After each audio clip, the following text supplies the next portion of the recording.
So welcome to our latest podcast, Focus 24/7. My name's Joel Kirkland. I'm part of the leadership team of Focus Cloud. So a bit about me, I've been in the Workday ecosystem for 2 years. I've been in recruitment for 23 years now, and I run a global team specializing solely in Workday. And the episode is called Wellbeing and Workday. I'm really pleased to be introducing our latest guest, Angela Schroeder, who is a wellbeing expert and a Workday expert. So Angela, welcome. Please tell us a bit about yourself and your Workday journey, firstly. Hi Joel, thank you for the invitation to begin with. I'm delighted to be talking to you today. So my Workday journey began in 2014. I was headhunted by Colin Forth to be one of their instructors. Okay. Prior to that, I'd had a gap in my career to have my boys, who are now 15 and 10. Cool. And I'd had a 12-odd year contract and employment in the Workday field, in the Workday and PeopleSoft field. So PeopleSoft was the beginning, headhunted into Workday, and then the rest is the journey where we come to today. Sure. So instructing in Amsterdam for a year, then for personal reasons, I had to be back in London to be back with my boys. So sadly, I left Workday and I joined the team at Cloud. So Cloud was very much a learning platform back into the consultancy world. And this is where the tool set of the well-being came in for me. Okay. Even throughout my PeopleSoft career, I've been interested in yoga and meditation and keeping my body supple from the hours that you have to sit as somebody that's done coding or managing a team. And then through this, I learned skills outside of the workplace that I began to bring into the workplace. So this is what kept me ticking along through the learning journey at Cloud, which became Sure. Aon. Okay, I then yeah. spent some time on a contract for PwC on an advisory basis for them. And then I took a bit of a gap and went off to India to do some more teacher training, something called Prana Kriya Yoga and Himalayan Hatha Yoga meditation.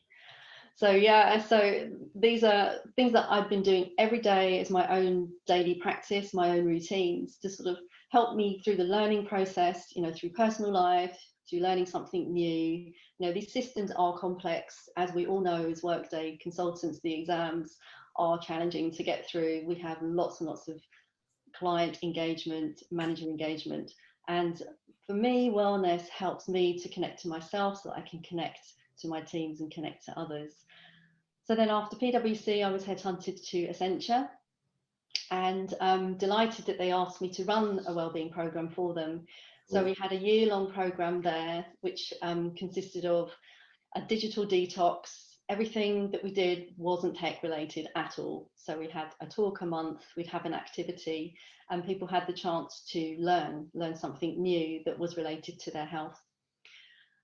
We did physical activity, not just yoga, something called Prana Kriya, jumping up and down.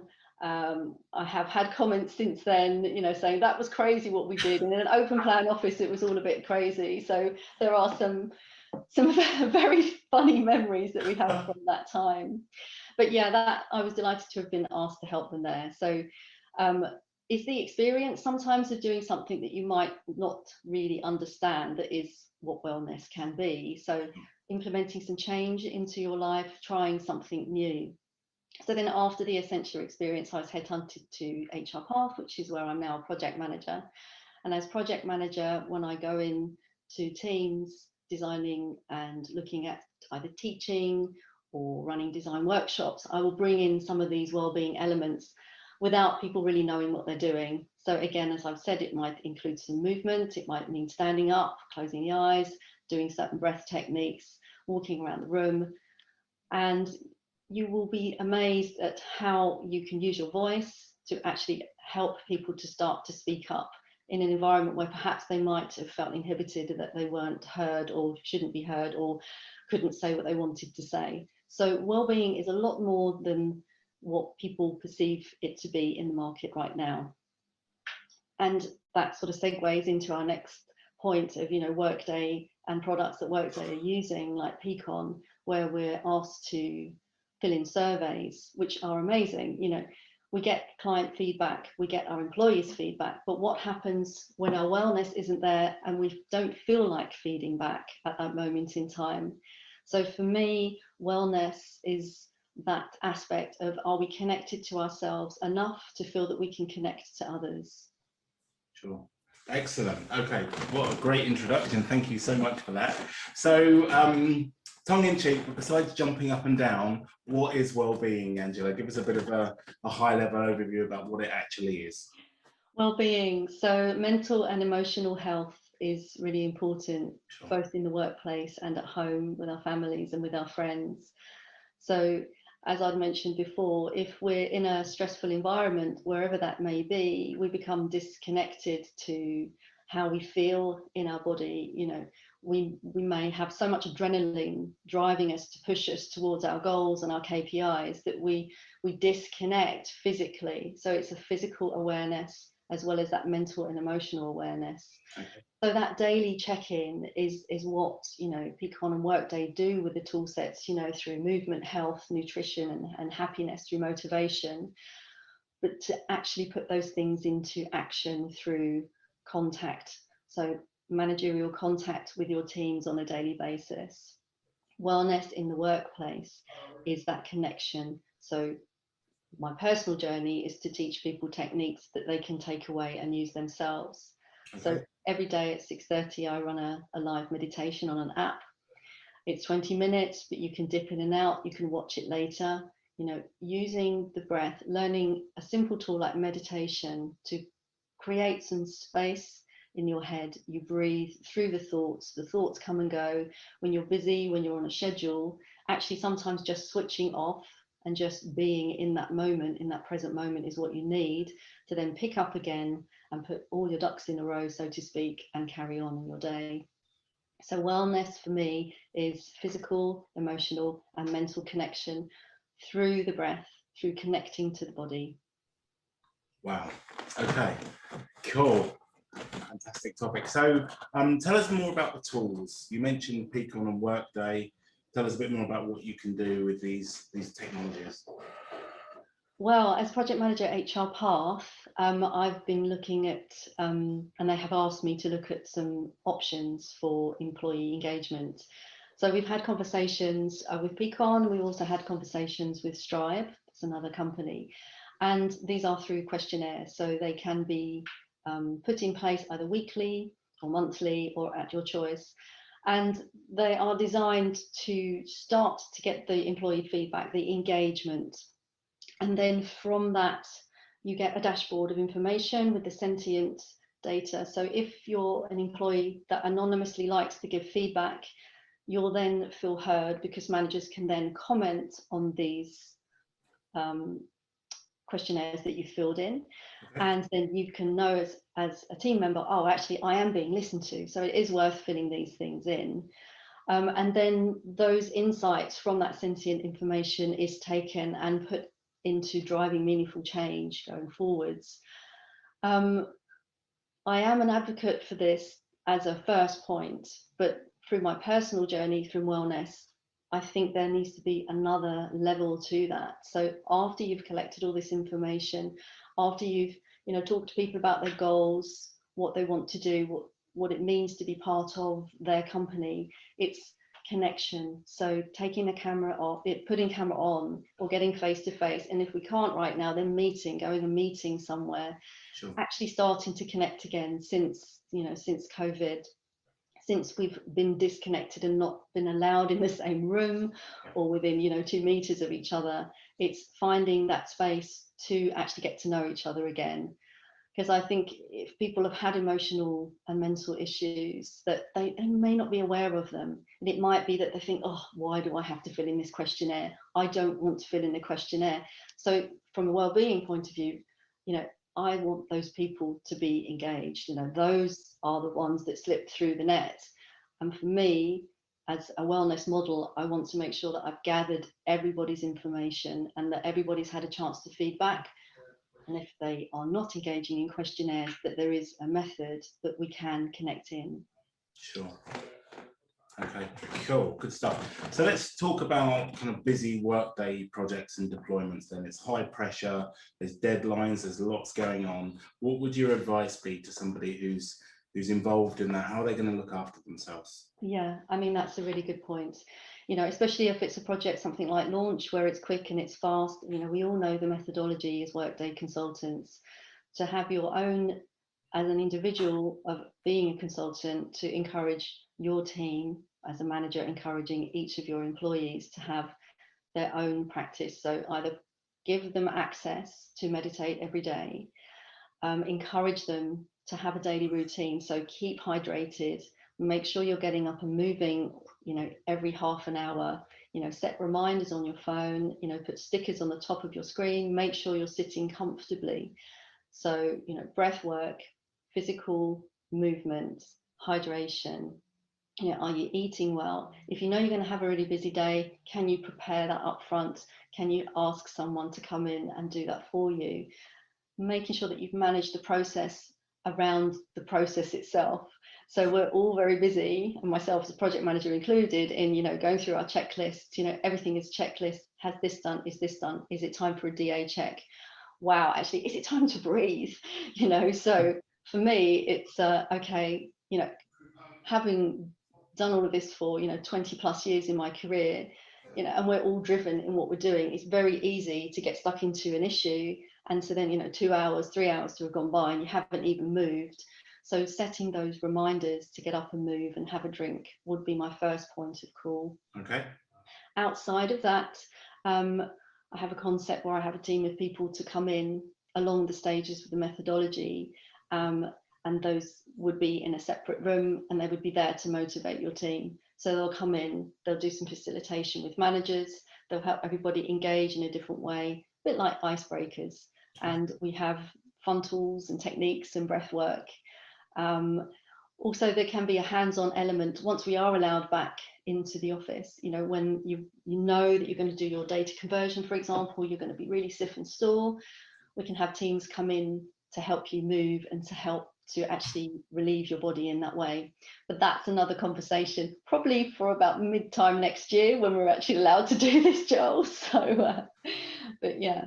And how this integrates into my life is that where I have gone in and out of that process and how it's affected me physically. In my early PeopleSoft days, through traveling for long hours to get to Reading, Pleasanton, family life, I burnt out, at that point. Okay. Something called IBS. I found that reflexology was something that helped me. It helped to relax my body. And I became a reflexologist, and I'm really proud to say that I've been on the board of the British Reflexology Association for about 15 years now. And so I know that there are natural ways to help to heal the body, to help us to relax, to help us to connect to ourselves. And these tools are things that I can actually teach. You can do some of these on your hands. I'm also a trustee of a charity where we help amputees through movement, yoga, and through self-help techniques. So it's not just a workday thing. It's a wellness for everyone. Everybody can take time to breathe. When people say I don't have time, that is not an excuse. You can get up earlier. Before I did all of this, yes, I would have been one of those people saying, oh, I don't have time. But actually, having been through the journey and learning a very traditional way of connecting, you can get up earlier. You can set that phone or clock next to the bed for 10 minutes earlier, sit at the end of the bed, start the day with 10 minutes closing your eyes and breathing. You can do the same with your teams, start the day or start a meeting. Don't have to be a breath work, it could be an exercise, it could be making some sound whilst you're doing some particular movements. And yeah, I mean, I could talk all day, as you could tell, so I think I'll stop there. But I think managing the process around the process with some physical movement and with a team of people that know how to help you do that and to integrate and look towards putting a new culture in place on top of our company culture.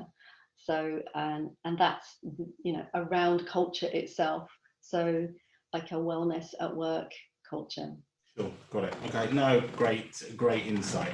So let's talk about what good looks like. So, for an individual or for a company wanting to roll out a wellbeing program, or really wanting to care better for their employees, or someone to care better for themselves, what advice would you give, Angela? What does good look like? That's a really good question, because I think if you're in a position where your mental health is being challenged, you won't know what good looks like. I think if you can have a conversation with your manager and then say to you, okay, so what's your energy like today? Are you a 10 being like really, motivated, or are you a 1? Well, actually, you don't really feel like doing much today. I don't want to get out of bed, and I know ratings sound very much like questionnaires, but to have a conversation with someone, if you weren't comfortable and didn't know them very well, you can start with that question. So what does good look like? And it's like, well, give me a number, 1 to 10. How do you feel right now? Are you comfortable talking to me about this? You've got to build that rapport. You've got to, connect with people, not just on the work side itself. How are you doing? How's the family? And without sounding overly friendly at the same time, because then you don't want to come across as being too forwards. But it's just like, how's your sleep right now? Do you get, are you finding that, that you're moving around and looking good, looking into each other's eyes on the screen? We have these cameras. This isn't too great, this one, but look, eye contact itself is so important. It improves our social behavior and our belonging to each other. And I think, and I do this myself. I won't have the camera on. I'll be, listening to a meeting, and I might be making a cup of tea, so I'll turn the camera off, and it's like, am I really present? So what does good look like? It means asking somebody what their energy levels are. Okay. It means connecting eye to eye, that social contact. It means being present. And are you totally authentically present in what you're doing in that moment? Whereas our mind might be whirring to okay, well, I'm listening to Joel. He's asking me a question. Am I really listening, or am I thinking about what I'm going to say next? Sure. So to take time, and putting that time in place, being present, is all you need. And that, for me, is what good looks like. And then you will feel the feedback. You can't feel feedback on a questionnaire. You have to feel that feedback face to face. So that, for me, is what good looks like. That's great, and that's really simple. So I was half expecting you to say lots of stuff and come up with strategic ideas, but that's so straightforward. And I think it's just about being organised, having the time and space to focus on it, understanding the signs. Something I'll ask you about in a minute, in terms of how do we then start to think about, well, what if people are not okay? What can we do? How can we help them? I run a team. I've got 8 in my team. It's growing. And one of my main concerns is everybody okay? Is everyone feeling good? Are we doing the right things? Are we supporting people in the right way? So it'd be great to pick your brains on that one. Yeah, and there are strategies that can be put in place on top of the simple stuff, of course. But I'm building a team of people that can come in and deal with those questions themselves. So there's lots on the NHS websites. Okay. I have contact with people that have been trained in these methods that can come in and talk to your teams. If it's something that you feel that you can't do as a manager yourself, obviously, so in our environments, I remember being in a building when I was at work once upon a time, and we'd have the occupational therapy room next door, or down in the basement of the building, or there is a time and a place where sometimes things need to be private, away from our team and our managers. So, and again, with systems in place, this can fall through the net. So that would be another strategy that I would put in place, to give people an awareness of where they can go to talk to someone, or having a team like something like what I'm talking about, to come in and help you with that process. And it's the difficulty comes, I think, where people feel that if they say their truth, that it's going to go against them. Sure.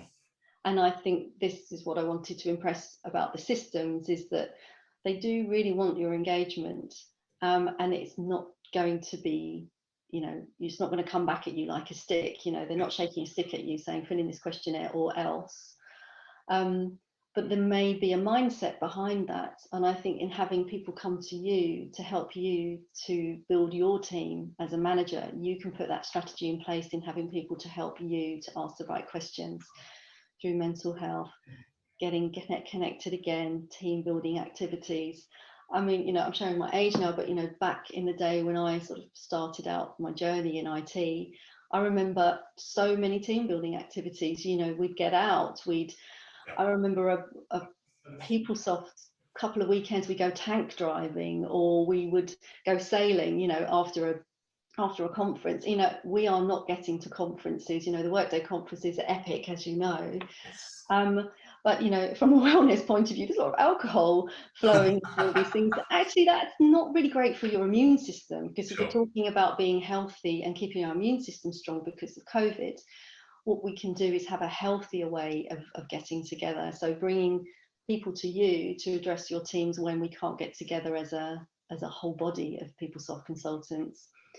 And not saying that, you know, nobody should drink, you know, but actually bear in mind that if you consume too much food, alcohol, you are going to suppress your immune system. So when I talk about wellness, I'm bringing in a wealth of wellness and true health to improve your immunity. Okay. So, and also it'll be better on the bank balance at the end of the day. There won't be such a big bar bill, and you can still have fun. You can still have just as much fun. So yeah. Yeah. Well, you know about our famous track days, so we actually had one yesterday, believe it or not. So I feel like that's good. It gives you a bit of headspace. Obviously, going fast is exhilarating, but also the in-between times, just being out in the fresh air was amazing, and kind of moving to what we talk about being new normal. You know, actually went to a restaurant and sat opposite each other and had a conversation, not about work and not over alcohol, you'll be pleased to hear. Because most of us were driving, so it was just water and lemonade that was consumed. But yeah, no, I totally get it. I think it's really important, and the mental health aspect, certainly over the past 18 months, has been such a big thing. I know we have a company counsellor that is available to anybody that needs to talk, and we've got lots of flexibility. We let people work from home, we let people kind of flex their time. We're very supportive if people have got personal problems, which of course they often do. So it'd be good to understand from you, Angela, about the mental side of things. You know, your tips about preserving mental health, mental wellness, you know, seeing the signs, anything you can share with us on that one. Yeah, I think very much so. It's keeping in contact, you know, from the point of view of bringing a group of managers together and facilitate them through helping them change their way of being so that they're serving their teams. So it's those people that, you know, their personalities are going to come into it as well, but you know that they're a bright, vibrant extrovert, and then all of a sudden they're really quiet. And that's the obvious things in place. But those who are already quiet and more introverted, which they often can be in this IT industry, to have a way of engaging. And that's going to be through, you know, picking up the phone, or jumping on a Zoom call or a Teams call, but switching the camera on and actually looking at them. You know, I think that we, as I said before, this eye contact is so important at this moment. And so in doing so, we're serving our teams. So it's changing the way we look at management itself. So of course we still have to get the work done. You know, if people aren't performing in the way that they normally would, and they normally do, that's another thing to look out for. So, okay, why have they not clocked in today? Sure. And with people working at home, we have a level of trust in place, and we'll know certainly by now, 2 years in, whether people are, you know, getting on with things and self-managing. So we don't want to micromanage anyone, but what I'm saying is that actually contact everybody on an everyday basis, you know, just to check in, just say, hey, how you doing? How's your day? You know, anything you want to chat about, and don't make it about work all of the time. And finding a balance, you know, it might be every other day for your team might not need it, but just to be mindful of the quiet ones. Okay. Cool, I like that. So let's talk about the future of wellness. There you go. Big question, I know. Wow. What's coming next? What are your ideas about kind of how we take this forward, how we evolve it? What's around the corner? Yeah, I mean, I'm personally involved with an app that has a number of teachers teaching these techniques. So I think the integration of what you do in your company, providing services, whether those are in the form of apps and teachers that can help you in a live situation, and then at the later date, bringing those teachers into your physical workplace so that you've met people, practiced the technique, and then you actually bring them into the workspace itself. And I'm talking about all sorts of activities. They don't need to be, around the yoga breathwork industry. They can be, building up your, do you have a group of people that might want to go running? Do you want to have walking meetings? So the strategy would be to make sure that you have something in place where you can keep that connection going forwards, and then you're building a different culture and a more connected culture. Okay, interesting. Good. So let's summarize. We've talked about a lot. It's been absolutely fascinating. So I know there's no silver bullets with this one, but what are your top tips? How do people look after themselves better? If you could give people, say, 3 bits of advice, either what you've seen in the past or what's coming next, what should we be doing maybe even on a daily basis to really make sure we're looking out for ourselves? Yeah, I mean, for me, it's called my daily routines are my toolkit, and that's what I teach as a wellness leader. So I would definitely say to everybody, meditate every day for at least 10 minutes, set the phone timer, sit legs crossed, hands on legs, close your eyes, breathe in for 4, out for 8, and sit absolutely still. That is tip number 1. Okay. Number 1. 2, make sure that you keep hydrated throughout the day. So, measure your water content. Everybody's different when it comes to water consumption. So, I would say keep your water, and I mean water, not coffee or tea or sugary drinks. If you're going to have a tea or a coffee, if it's caffeinated, have a drink of water with it, because otherwise these are diuretics and you will be losing fluid, and the brain needs fluid to function. So getting out of the habits of having too much coffee, because that will cause inflammation in the body over time, and you'll get stiffer and stiffer if you're not moving, and movement. So getting up, moving around, saying, okay, well, today's team meeting, we're going to meet at the office, or we're going to meet at the park, or we're going to meet somewhere. So getting up, moving around. So top tips are learn to meditate. And there's someone at the door, typical, which I'm going to have to ignore.